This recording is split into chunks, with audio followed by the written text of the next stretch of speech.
হোক পার্বত্য চট্টগ্রামে, হোক সেন্ট মার্টিনে, হোক কুমিল্লাতে, সেই কালো হাতকে ভেঙ্গে টুকরা টুকরা করে দেওয়া হবে। আগামীর বাংলাদেশ ইসলামের বাংলাদেশ। ভারতীয় আধিপত্যবাদ থেকে বাংলাদেশ মুক্ত হয়েছে, বলেন আলহামদুলিল্লাহ।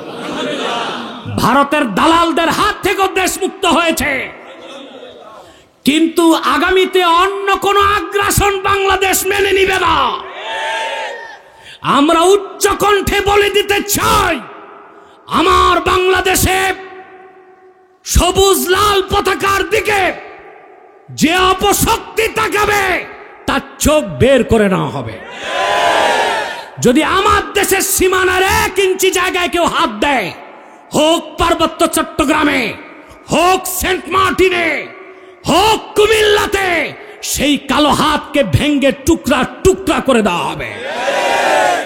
আগামীর বাংলাদেশ ইসলামের বাংলাদেশ। আগামীর বাংলাদেশ মুসলমানের বাংলাদেশ।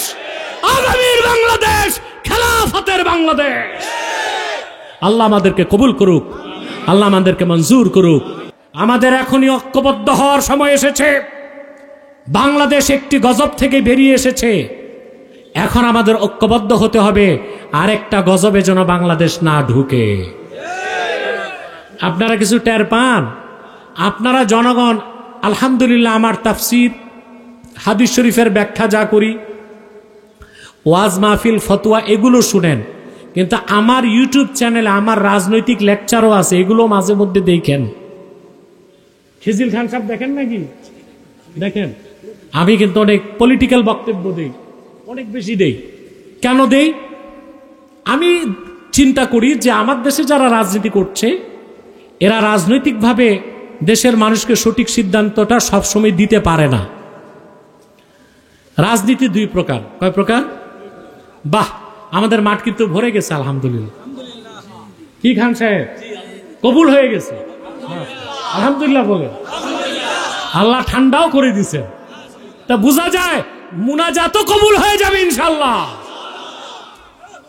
সম্মানিত সুধী, এটা নিচে রাখেন ইমাম সাহেব। সম্মানিত সুধী, কথা শুনতেছেন তো? রাজনীতির 2টা দিক। কয়টা দিক? যারা রাষ্ট্রবিজ্ঞানে পড়ছেন তারা বুঝবেন। একটা হচ্ছে থিওরিক্যাল পলিটিক্স, আর একটা হচ্ছে অ্যাপ্লাইড পলিটিক্স। কয় রকম? একটা হচ্ছে তাত্ত্বিক রাজনীতি, আর একটা হচ্ছে ব্যবহারিক রাজনীতি। এই যে হরতাল, পিকেটিং, মিছিল, মিটিং, ভোট, এগুলো হচ্ছে অ্যাপ্লাইড পলিটিক্স, ব্যবহারিক রাজনীতি। আরেকটা হচ্ছে থিওরিক্যাল পলিটিক্স, যেটা পড়লে মানুষ পলিটিক্যাল সায়েন্টিস্ট, রাষ্ট্রবিজ্ঞানী হয়। আমি আলহামদুলিল্লাহ খুব বেশি জেনারেল কয়েকটা সাবজেক্ট পড়ি, পলিটিক্যাল সায়েন্স, হিস্ট্রি, ফিলোসফি বা দর্শন আর বিজ্ঞান, এগুলো আমি পড়ি। এগুলো আবার কখন পড়ি তার আবার আলাদা টাইম আছে। যখন কোরআন হাদিস পড়ি, ছাত্রদের পড়াই, তখন আমি অজু গোসল করে আতর মেখে পড়াইতে বসি। আর যখন রাতে আমার অজু থাকে না, এমনি ঘুমায় থাকি, তখন এই বসে বসে বিজ্ঞান পড়ি, ইতিহাস পড়ি, দর্শন পড়ি, ভূগোল পড়ি। মানে কিছু পড়াও হইলো আর আমার ঘুমও হয়ে গেল। ওগুলো একটু পড়তে হয় না? ওগুলো না পড়লে ভুল ধরবো কেমন করে? কথা বলে না। তো এই আমি থিওরিক্যাল পলিটিক্সটা খুব পড়ি এবং বিশ্ব রাজনীতিটা অবজার্ভ করি। আলহামদুলিল্লাহ আমি আজকে 6-7 বছর আগ থেকে বলেছি আমেরিকার দৃষ্টি সেন্ট মার্টিনের দিকে, বলি নাই? আর এই কথা এই আগের প্রধানমন্ত্রী বলছে মাত্র 3 মাস আগে। কয় মাস আগে? তা আমি 6 বছর আগে বলছি, তখন তার কানে পানি ঢুকে নাই। যখন কানে পানি ঢুকছে তখন থেকে সময় গেছে। সময় তা আমরা আসলে জাতির কল্যাণ চাই, রাজনীতি করা আমাদের উদ্দেশ্য না, কিন্তু রাজনৈতিকভাবে জাতিকে সঠিক দিক নির্দেশনা দেওয়াটা আমি জরুরি মনে করি। কারণ এই দেশ টিকে থাকলেই আমার দেশের 14 কোটি মুসলমান মাথা উঁচু করে থাকতে পারবে। আর এই দেশ যদি কোনোভাবে বিপন্ন হয়ে যায়, তাহলে আমাদের উপর কঠিন আযাব নেমে আসতে পারে, আর কিংবা কঠিন বিপদ আসতে পারে প্যালেস্টাইনের মতো। আল্লাহ মাফ করুক, বলুন আল্লাহ মাফ করুক। আমরা তা বাংলাদেশে হতে দিব না। ওখানে অল্প সংখ্যক ফিলিস্তিনিরা এই পৃথিবীর সবচেয়ে যদি বলা হয় পৃথিবীর সবচেয়ে বড় সন্ত্রাসী দেশ কোনটা, top most terror state and illegal state in the world, এটা বৈধ রাষ্ট্র না, সবচেয়ে অবৈধ সন্ত্রাসী দেশ, ওটার নাম কি?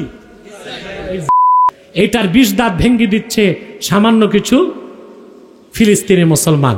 ইমানের শক্তি এত বেশি। তো বাংলাদেশে আমরা তো 14 কোটি আছি, ঠিক কিনা?